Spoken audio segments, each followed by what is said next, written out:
Okay ka na. Yun na yun. Siya na yun. Siya na sigawan. Amen?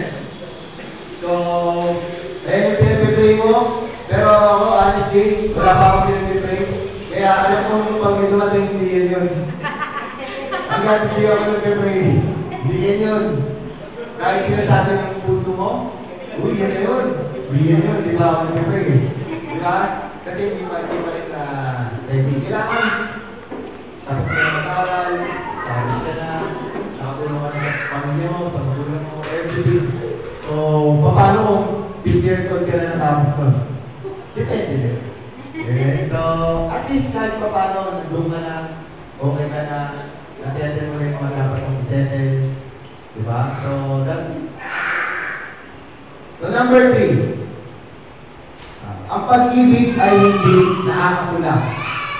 Diba? Kung sinabi ganyan, sinabi ko kayo na ang pag-ibig ay hindi baga napapatay. Pero bakit sinasabi ng iba na out of love na ako eh? Yung, diba? Sa mga nakakarinig yan, meron yan na out of love sila, yun ang sinasabi nila. Kasi bakit? Ganito po yan mga kapatid. Meron mga taong umiibig out of feelings, not by will. Kasi ang will, yan yung sinasabi na mamahalin ko to. I will love you. Pero yung affection, that is feeling.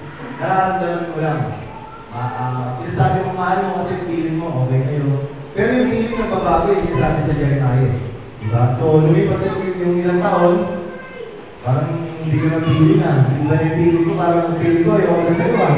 Diba? Parang hindi naman okay, diba? So, kailangan sinasabi sa kasalis, I do. Parang, pag sinabi do, verb, action, word, I will. Kaya gagawin ako. So, hindi yun yung feeling din dahil sa pakiramdam mo lang. Yun ay yung talagang gagawin mo. I will do. Gagawin ko yun.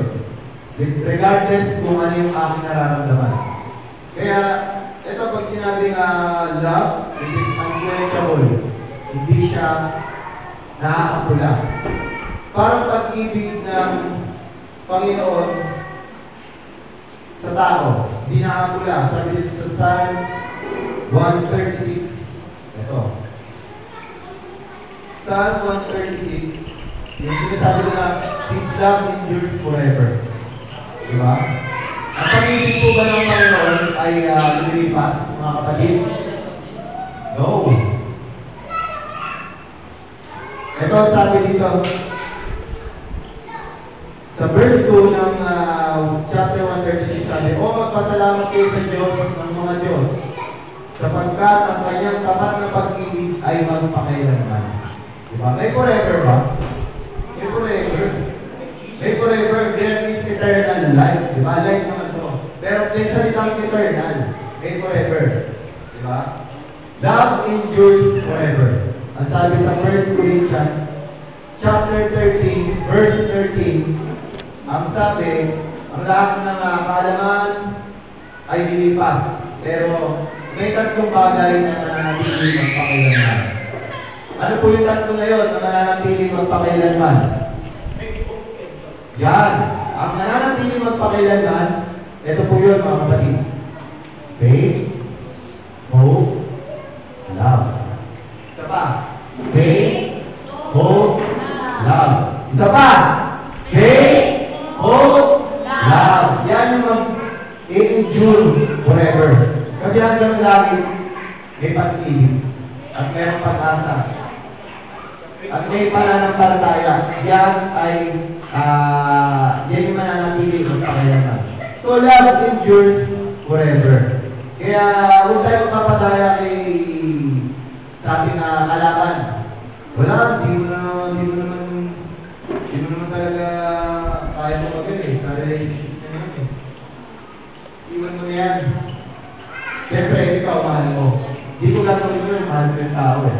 Regardless sa nararamdaman ko, kahit maghirap na kami, wala na kami pangain, mamahalin kita. Yan.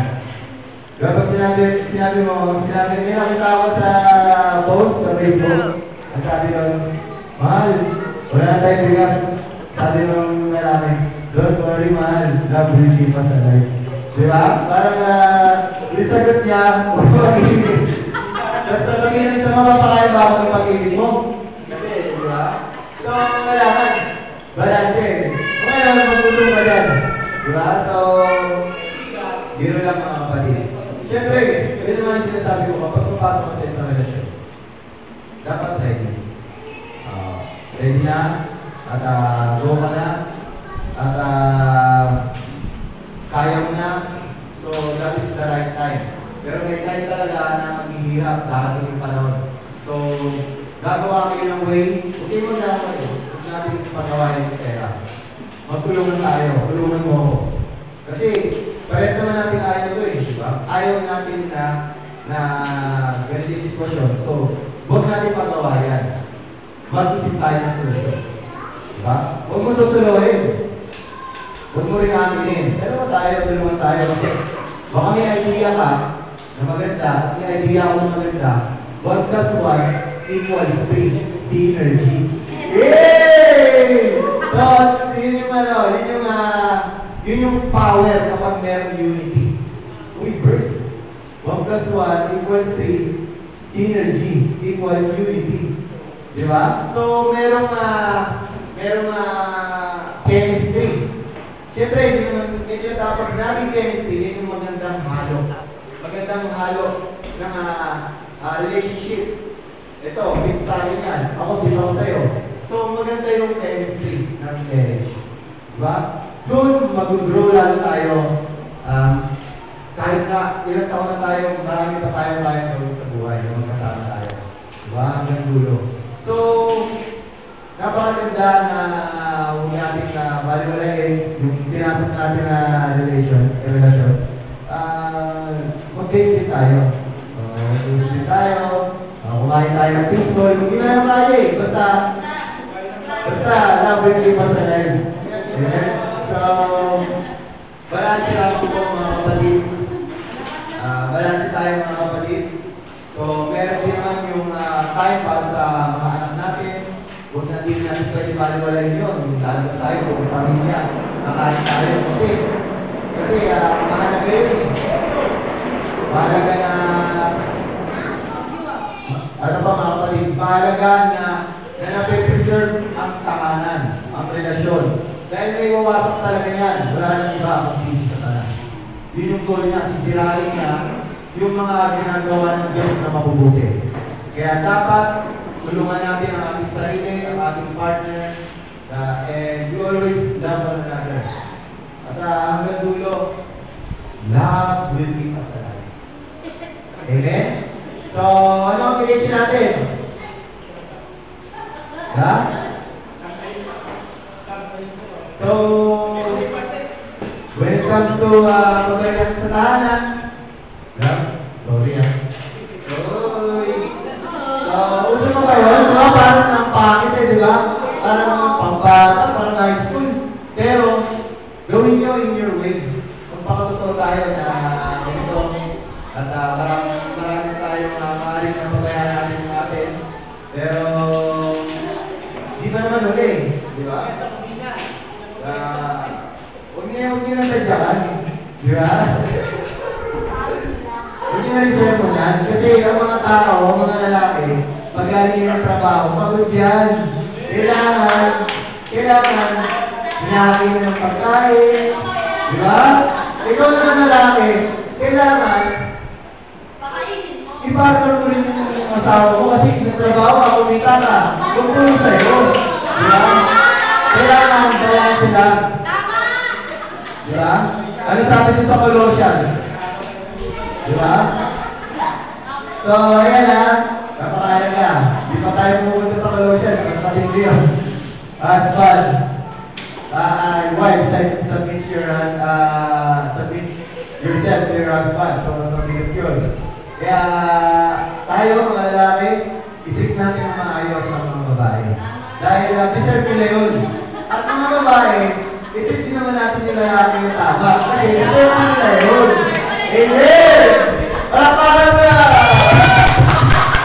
Amen! So, that is love. sparkling. Yan, di ba? Kasi pag sinasabi ng iba, wala nang dating. Dito daw yun, merong way. This is the way. Amen. So, kailangan, nandiyan yung pag-ibig, hindi yung mawawala, kahit na dumating sa point na, kung magkawin kayo, huwag niyong patagalin. Huwag niyong mayroon bumaba yung araw, nagkalit pa rin kayo. Then pa rin tayo sa partner natin. Ayusin natin, huwag natin palaki yung bukas. Para maging healthy yung relationship natin. Kasi maraming anak yan. Kapag healthy ang relationship, healthy yung flow sa tahanan. Merong peace, may bond, may harmony, may joy. Diba? Kaysa pag-uwi mo ng bahay, ganun kayo, hindi kayo napapansinan. Medyo dark sa ambience yun, sa spiritual realm, may something. Pero kapag merong peace, diba? Nakakagalaw sa bahay, sarap ng buhay. Kasi, may pagkain, diba? Ready na yung lahat. Amen. So, alis na tayo doon. Pangapat na tayo. Balikan mo lang